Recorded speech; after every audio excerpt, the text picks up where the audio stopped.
Hello everyone. Today we'll take a look at the most popular guns in the market. I made this list based on my personal opinion and I'll try to help you find the one for your needs. To see the most up-to-date prices and find out more information about these popular guns, you can check out the links in the description below. Before I start, I have a question for you guys. Which gun are you using right now? And what is your opinion on it? Let me know in the comments.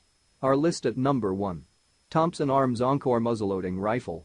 Muzzleloaders receive a bullet and propellant, gunpowder, through the muzzle, instead of through the breech, as is the case with modern firearms. Think of the long-barreled Springfield M1855 used during the American War and you will get the thought. In fact, many still regard Springfield rifle muskets as a number of the best weapons ever made. Repeaters, like the lever-action Spencer and Henry rifles, gradually replaced muzzleloaders within the late 1800s. They were successively usurped by more advanced bolt-action rifles of war. For many years, few people beyond gun collectors and reenactors sought out muzzleloaders. But two recent trends have renewed interest in this traditional gun. The first is that the addition of primitive weapons only seasons in regions where Virginia deer populations have soared. The second is that the introduction of improved rifle designs. The inline muzzleloader defines the fashionable sort of this firearm. Inline refers to the igniter, which sits directly behind the powder charge. Because the igniter, and therefore the charge, are lined up, ignition is more efficient, and therefore the explosion propelling the cartridge has more energy. More important, the ignition systems of inline muzzleloaders aren't exposed to the weather, eliminating the constant worry to keep the powder dry. Thompson Arms offers a full line of inline muzzleloaders and accessories. Many hunters and sportsmen consider its Encore 209.50 Magnum to be the most versatile muzzleloader available today. The Encore features a 26-inch barrel and produces a speed of 671 meters per second, giving its stopping power bent 183 meters.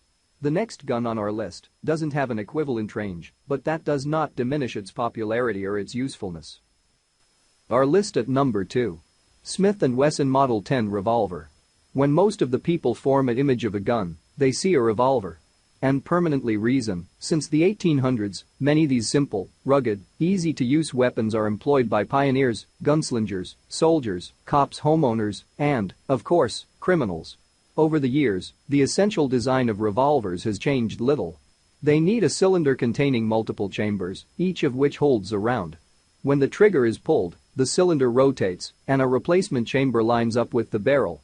In single-action varieties, the user must manually cock the hammer before firing. In double-action varieties, the user pulls the trigger to rotate the cylinder and draw the hammer back to a cocked position. Samuel Colt put the revolver on the map. During the war, his new company produced 100,000 revolvers. The M1860 Army Colt, and therefore the M1861 Navy Colt, for both Union and Confederate troops. After the war, the Colt Peacemaker, more properly referred to as the Colt M1873, became the symbol of frontier life, westward expansion and outlaw justice. It didn't take long for competitors to enter the market. Remington also sold large numbers of revolvers during the war. But the gun maker that might take 6 shooters to an entire new level was Smith & Wesson. The corporate made its first revolver in 1857 and never looked back. The Model 10 has been the anchor of the S&W line since 1899. Also referred to as the military and police model, the Model 10 fires .38 caliber rounds through a 4-inch barrel. Smaller models, referred to as J-frame revolvers, also are popular. Smith & Wesson introduced the primary J-frame, the Model 36 or Chief Special, in 1950. These guns, with little argument, are a number of the foremost recognizable within the history of firearms. Our list at number 3. Bushmaster R-15 Semiautomatic Rifle. The R-15, which designates a rifle platform, not a selected manufacturer's model, remains a controversial weapon. Why? Many of us mistakenly believe that Arkansas stands for assault rifle. Actually, the R-15 may be a semi-automatic rifle, which suggests it fires 1 round with each pull of the trigger. True assault rifles are fully automatic weapons, like machine guns, that are primarily restricted from civilian ownership since 1934. The Arkansas actually stands for Armalite Rifle, the corporate that invented the planning within the 1950s. Armalite's chief engineer, Eugene Stoner, sought to develop a revolutionary weapon, one that was lighter and offered less recoil. His early efforts resulted within the R-10, which weighed but 7 pounds. United States Army officials asked Armalite to downsize the R-10 in 1956, resulting in the R-15. The military didn't show immediate interest, so Armalite sold the patents and styles for the R-10 and R-15 to Colt. Colt took the essential design and tweaked it to manufacture the M16, the first weapon employed by service personnel during the Vietnam War and beyond. But other manufacturers, including Bushmaster, began to supply civilian versions. Today, Bushmaster remains one among the highest sellers of rifles supported the R-15 platform, and its Predator model stands because the typical sort of the weapon.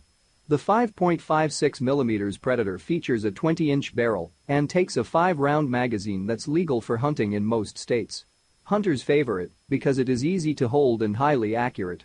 Thereupon said, many gun enthusiasts also like R-15 models from manufacturers like DPMS Firearms and Stag Arms.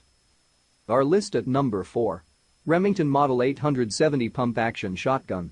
Unlike rifles, which have grooves cut into the inside of their barrels, shotguns are smoothbore firearms. This design makes it possible to shoot multiple projectiles, most often large pellets, buckshot, or small beads, birdshot, in a conical spray that can be devastating at close range. Shotguns can even fire less lethal rounds, such as rock salt or miniature tear gas grenades, to help control crowds. Flintlock shotguns were popular in the 18th century. The blunderbuss, a shotgun with a flared muzzle, was a favorite among coachmen who needed to repel highway bandits. Coachmen also made good use of the coach pistol, which resembles today's sawed-off shotgun. But the real coming of age for shotguns came in the 1880s, when gun makers introduced pump-action models. Pump-action shotguns have a tubular magazine under the barrel that holds 6 or 7 rounds. The user simply slides the forestock to chamber a new round. Remington introduced the Model 870 in 1950, and it has since become the best-selling shotgun of any type in history. More than 10 million 870s have rolled off Remington's production lines into the hands of hunters, sportsmen, law enforcement officers and soldiers. Every Model 870 shotgun features a receiver milled from a solid billet of steel. This increases the weapon's strength and durability and does much to bolster its reputation for quality and reliability, even in the harshest conditions. Our list at number 5. Colt M1911. Although revolvers functioned admirably, military personnel and gun enthusiasts wanted more. Especially they wanted two things revolvers couldn't deliver: faster reloading and greater capacity. Gun engineers designed the pistol to accommodate both of those requirements. A pistol may be a semi-automatic handgun with a magazine that slides into the grip. It also tends to be lighter and more compact than a revolver. When a pistol is fired, a number of the energy is employed to eject a spent cartridge and cargo a fresh one from the magazine. The magazine commonly holds 7 to 9 rounds, but some current models hold 17, 19 or maybe 33 rounds. Many of the first semi-automatic pistols came chambered for .38 caliber cartridges, but in battle, officers complained of the .38 seconds inadequate stopping power. Enter John Browning. Browning already had a reputation as an innovative gun maker when he began to enhance the semi-automatic, but his .45 caliber design for Colt set a replacement standard. It came with a 7-round detachable box magazine and performed flawlessly in any condition. The U.S. Army adopted Browning's new pistol in 1911 and designated it the M1911. It remained the quality U.S. military sidearm until the 1990s, when it had been replaced by the 9mm Beretta.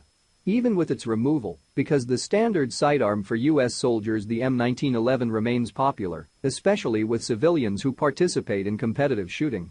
Several companies still manufacture M1911 type models, and that they all sell well. Many consider it to be the best handgun and maybe the best gun ever made. All product links include in this video description. Please like, subscribe, and hit the bell button for more videos. Thank you for watching the video.